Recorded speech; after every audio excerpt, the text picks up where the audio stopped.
The Excursion, Book 8th, The Parsonage. William Wordsworth, the pensive sceptic of the lonely vale, to those acknowledgments subscribed his own, with a sedate compliance, which the priest failed not to notice, inly pleased, and said, quo.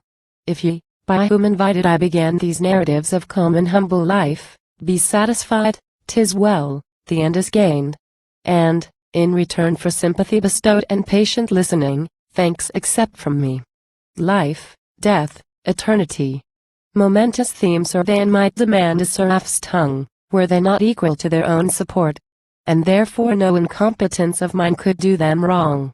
The universal forms of human nature, in a spot like this, present themselves at once to all men's view, ye wished for act and circumstance, that make the individual known and understood. And such as my best judgment could select from what the place afforded, have been given. Though apprehensions crossed me that my zeal to his might well be likened, who unlocks a cabinet stored with gems and pictures, draws his treasures forth, soliciting regard to this, and this, as worthier than the last, till the spectator, who awhile was pleased more than the exhibitor himself, becomes weary and faint, and longs to be released. But let us hence. My dwelling is in sight, and there quo. At this the solitary shrunk with backward will. But, wanting not address that inward motion to disguise, he said to his compatriot, smiling as he spake, quo. The peaceable remains of this good knight would be disturbed, I fear, with wrathful scorn, if consciousness could reach him where he lies, that one, albeit of these degenerate times, deploring changes past, or dreading change foreseen, had dared to couple, even in thought, the fine vocation of the sword and lance with the gross aims and body-bending toil of a poor brotherhood who walk the earth pitied, and, where they are not known, despised. Yet, by the good knight's leave, the two estates are graced with some resemblance. Errant those, exiles and wanderers and the like are these, who, with their burthen, traverse hill and dell, carrying relief for nature's simple wants. What though no higher recompense be sought than honest maintenance, by irksome toil full oft procured, yet may they claim respect, among the intelligent, for what this course enables them to be and to perform. Their tardy steps give leisure to observe, while solitude permits the mind to feel, instructs, and prompts her to supply defects by the division of her inward self for grateful converse. And to these poor men nature, I but repeat your favorite boast, is bountiful, go wheresoe'er they may. Kind nature's various wealth is all their own. Versed in the characters of men, and bound, by ties of daily interest, to maintain conciliatory manners and smooth speech. Such have been, and still are in their degree, examples efficacious to refine rude intercourse. Apt agents to expel, by importation of unlooked-for arts, barbarian torpor, and blind prejudice. Raising, through just gradation, savage life to rustic, and the rustic to urbane. Within their moving magazines is lodged power that comes forth to quicken and exalt affections seated in the mother's breast, and in the lover's fancy, and to feed the sober sympathies of long-tried friends. By these itinerants, as experienced men, counsel is given. Contention they appease with gentle language, in remotest wilds, tears wipe away, and pleasant tidings bring. Could the proud quest of chivalry do more? Quo. Quo. Happy, quo. Rejoined the wanderer, quo. They who gain a panegyric from your generous tongue. But, if to these wayfarers once pertained aught of romantic interest, it is gone. Their purer service, in this realm at least, is past forever. An inventive age has wrought, if not with speed of magic, yet to most strange issues. I have lived to mark a new and unforeseen creation rise from out the labors of a peaceful land, wielding her potent enginery to frame and to produce, with appetite as keen as that of war, which rests not night or day, industrious to destroy. With fruitless pains might one like me now visit many a tract which, in his youth, he trod, and trod again, a lone pedestrian with a scanty freight, wished for, or welcome, wheresoe'er he came among the tenantry of Thorpenville, or straggling burg, of ancient charter proud, and dignified by battlements and towers of some stern castle, mouldering on the brow of a green hill or bank of rugged stream. The footpath faintly marked, the horse track wild, and formidable length of plashy lane, prized avenues ere others had been shaped or easier links connecting place with place have vanished swallowed up by stately roads easy and bold, that penetrate the gloom of Britain's farthest glens. The earth has lent her waters, air her breezes, and the sail of traffic glides with ceaseless intercourse, glistening along the low and woody dell, or, in its progress, on the lofty side of some bare hill, with wonder kenned from far. Meanwhile, at social industry's command, how quick, how vast an increase! From the germ of some poor hamlet, rapidly produced here a huge town, continuous and compact, hiding the face of earth for leagues in there, where not a habitation stood before, abodes of men irregularly massed like trees in forests, spread through spacious tracts, o'er which the smoke of unremitting fires hangs permanent, and plentiful as wreaths of vapor glittering in the morning sun. And, wheresoe'er the traveler turns his steps, he sees the barren wilderness erased, or disappearing. Triumph that proclaims how much the mild directress of the plough owes to alliance with these new-born arts. Hence is the wide sea peopled, hence the shores of Britain are resorted to by ships freighted from every climate of the world with the world's choicest produce. Hence that sum of keels that rest within her crowded ports, or night at anchor in her sounds and bays. That animating spectacle of sails that, through her inland regions, to and fro pass with the respirations of the tide, perpetual, multitudinous. Finally, hence a dread arm of floating power, a voice of thunder daunting those who would approach with hostile purposes the blessed isle, truth's consecrated residence, the seat impregnable of liberty and peace. And yet, O happy pastor of a flock faithfully watched, and, by that loving care and heaven's good providence, preserved from taint. With you I grieve, when on the darker side of this great change I look, and there behold such outrage done to nature as compels the indignant power to justify herself, yea, to revenge her violated rights, for England's bane. When soothing darkness spreads o'er hill and vale, ampersand quo. The wanderer thus expressed his recollections, ampersand quo. And the punctual stars, while all things else are gathering to their homes, advance, and in the firmament of heaven glitter but undisturbed.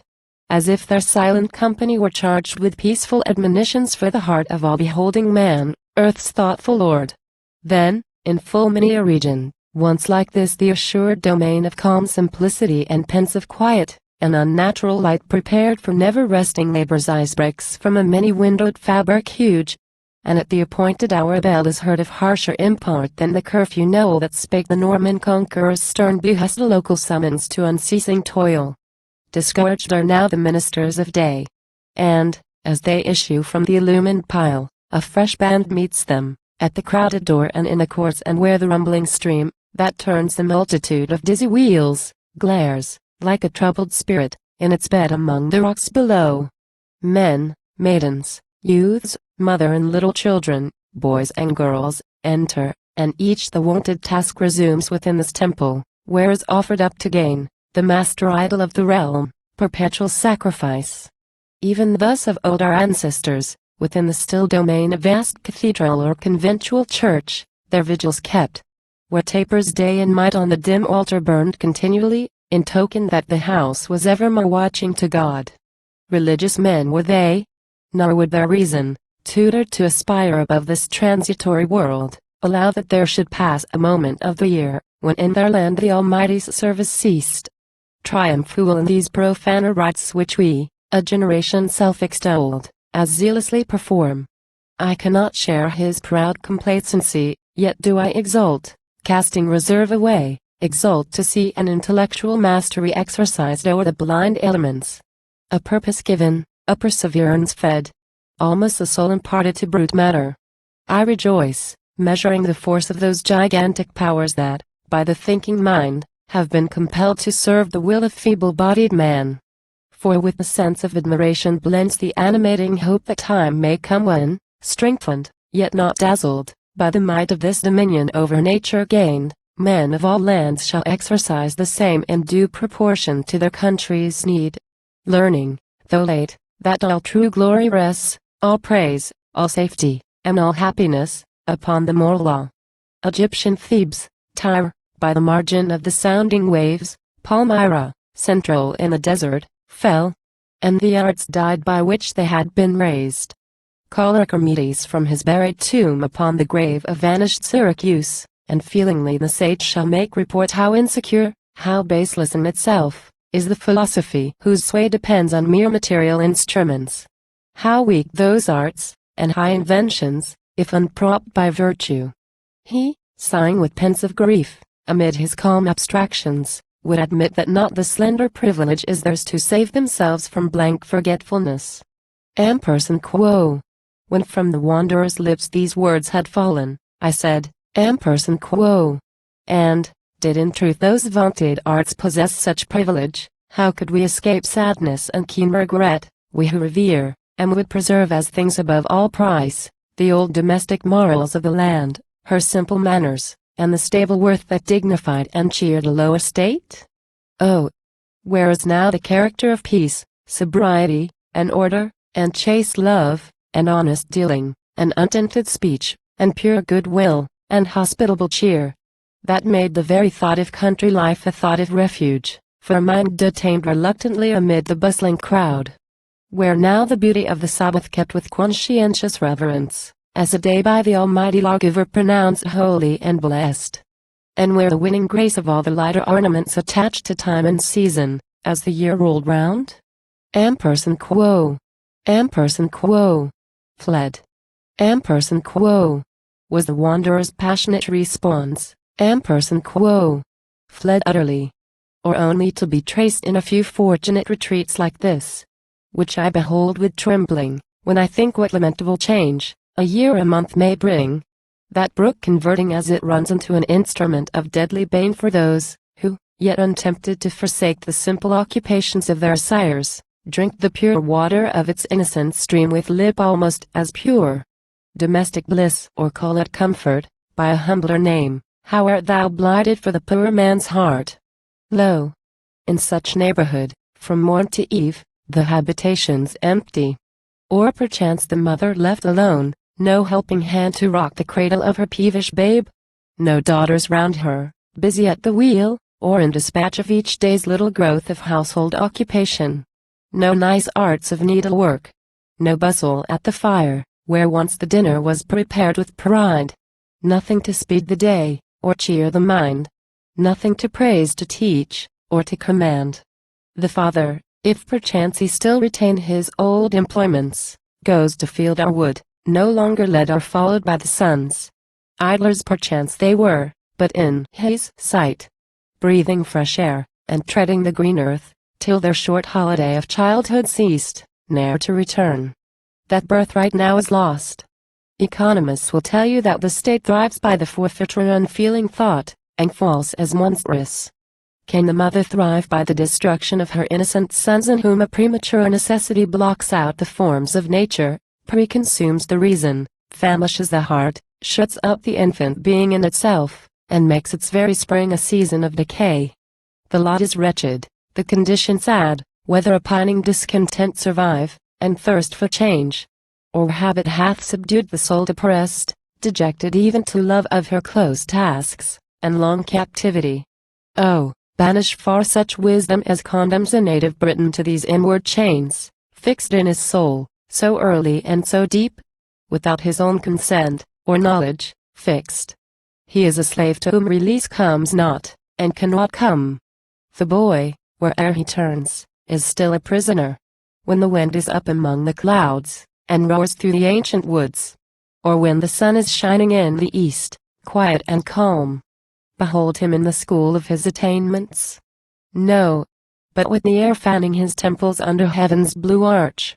His raiment, whitened o'er with cotton flakes or locks of wool, announces whence he comes. Creeping his gait and cowering, his lip pale, his respiration quick and audible. And scarcely could you fancy that a gleam could break from out those languid eyes, or a blush mantle upon his cheek. Is this the form, is that the countenance, and such the port, of no mean being? One who should be clothed with dignity befitting his proud hope. Who, in his very childhood, should appear sublime from present purity and joy. The limbs increase. but liberty of mind is gone forever. And this organic frame, so joyful in its motions, is become dull, to the joy of her own motions dead. And even the touch, so exquisitely poured through the whole body, with a languid will performs its functions, rarely competent to impress a vivid feeling on the minds of what there is delightful in the breeze, the gentle visitations of the sun, or lapse of liquid element by hand, or foot, or lip, in summer's warmth perceived. Can hope look forward to a manhood raised on such foundations? Ampersand quo. Ampersand quo. Hope is none for him. Ampersand quo. The pale recluse indignantly exclaimed, Ampersand quo. And tens of thousands suffer wrong as deep. Yet be it asked, in justice to our age, if there were not, before those arts appeared, these structures rose, commingling old and young, and unripe sex with sex, for mutual taint.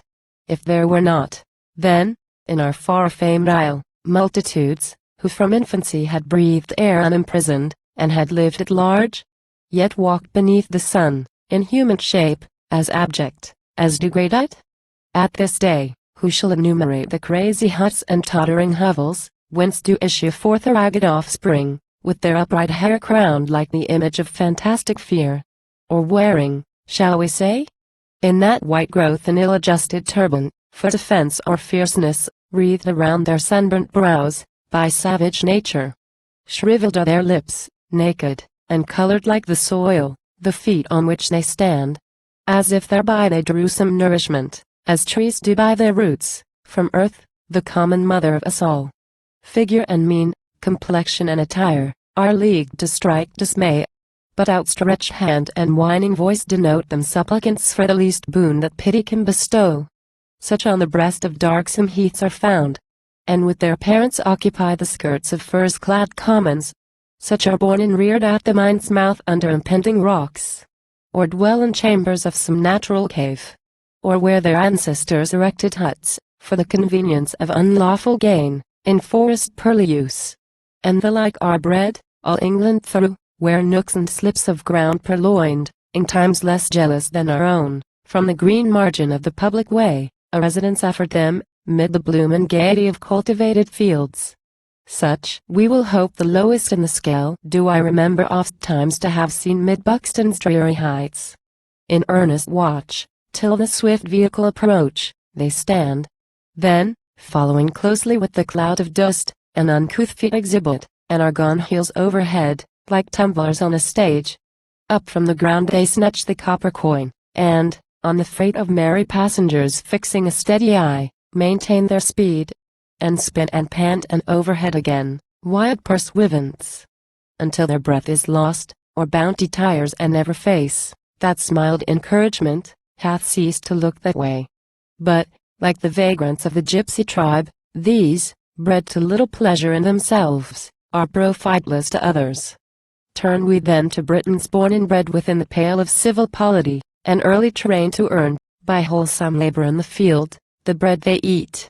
A sample should I give of what this stock hath long produced to enrich the tender age of life, ye would exclaim, is this the whistling ploughboy whose shrill notes impart new gladness to the morning air?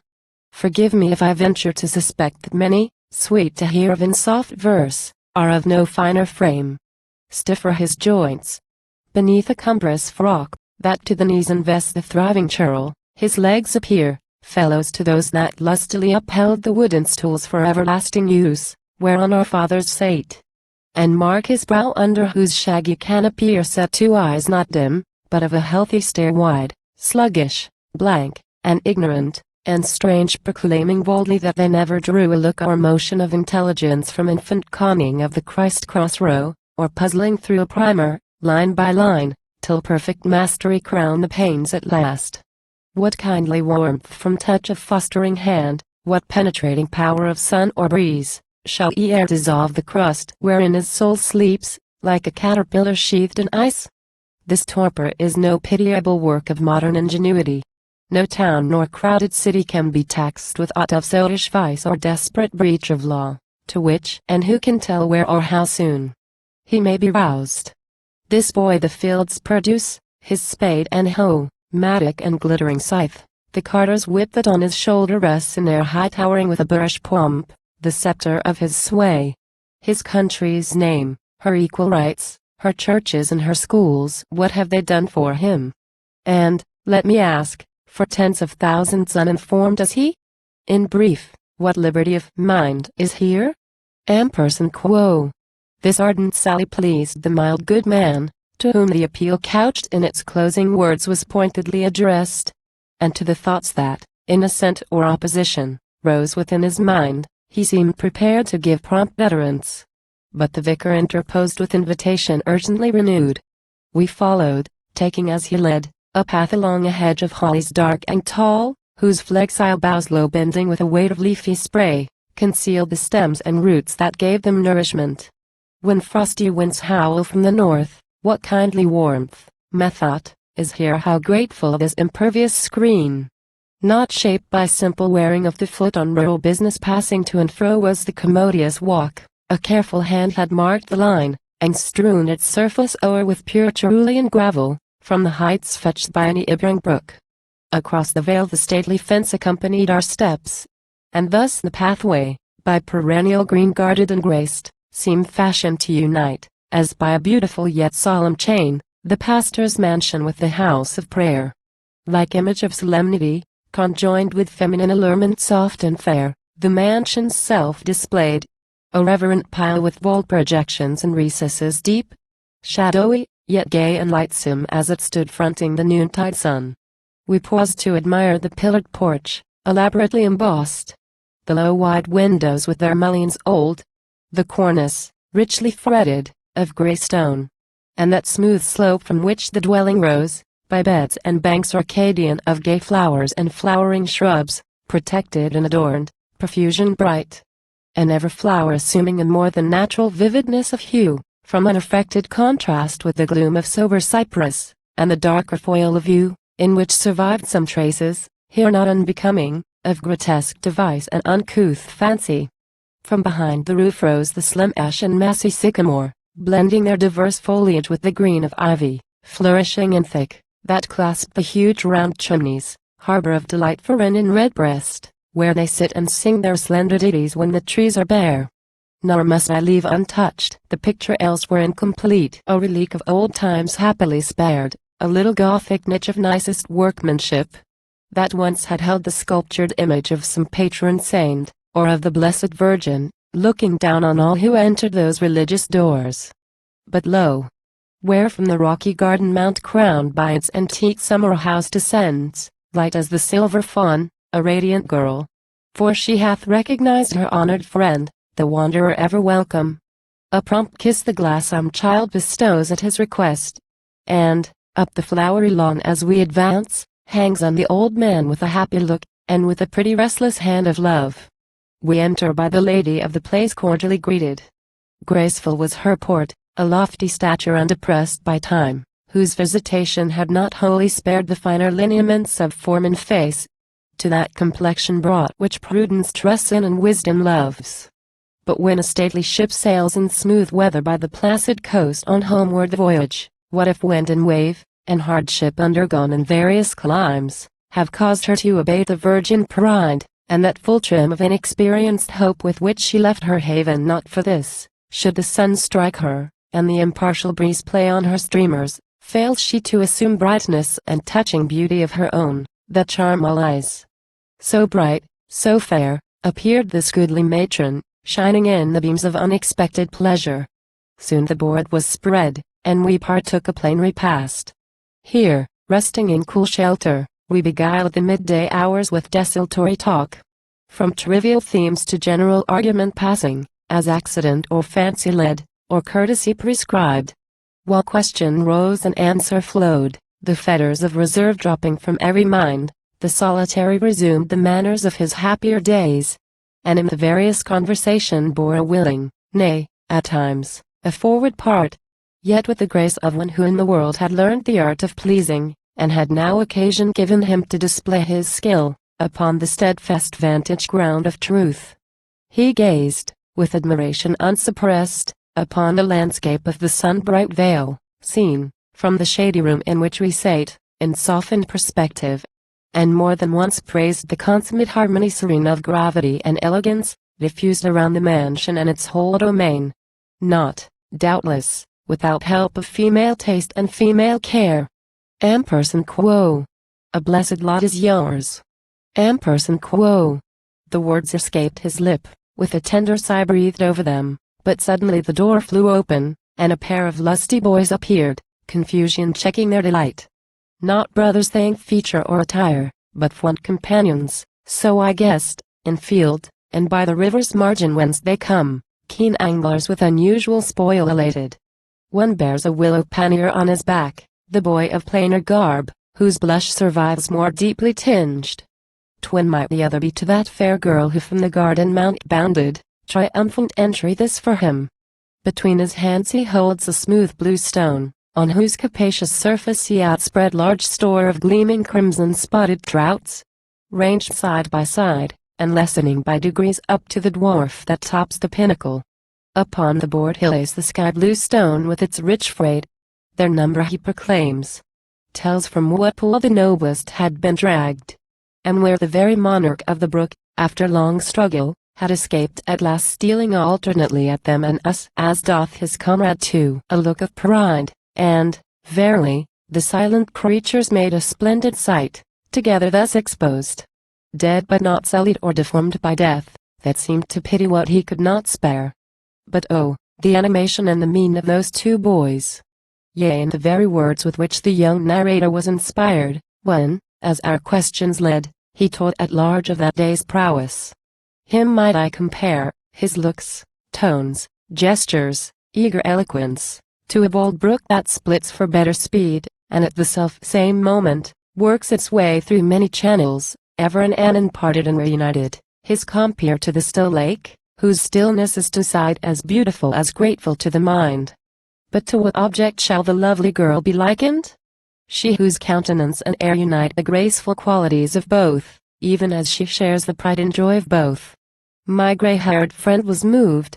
His vivid eye glistened with tenderness. His mind, I knew, was full, and had, I doubted not, returned, upon this impulse, to the theme eerie while abruptly broken off. The ruddy boys withdrew, on summons to their well-earned meal. And he to whom all tongues resigned their rights with willingness, to whom the general ear listened with readier patience than to strain of music, lute or harp, a long delight that ceased not when his voice had ceased, as one who from truth's central point serenely views the compass of his argument, began mildly, and with a clear and steady tone.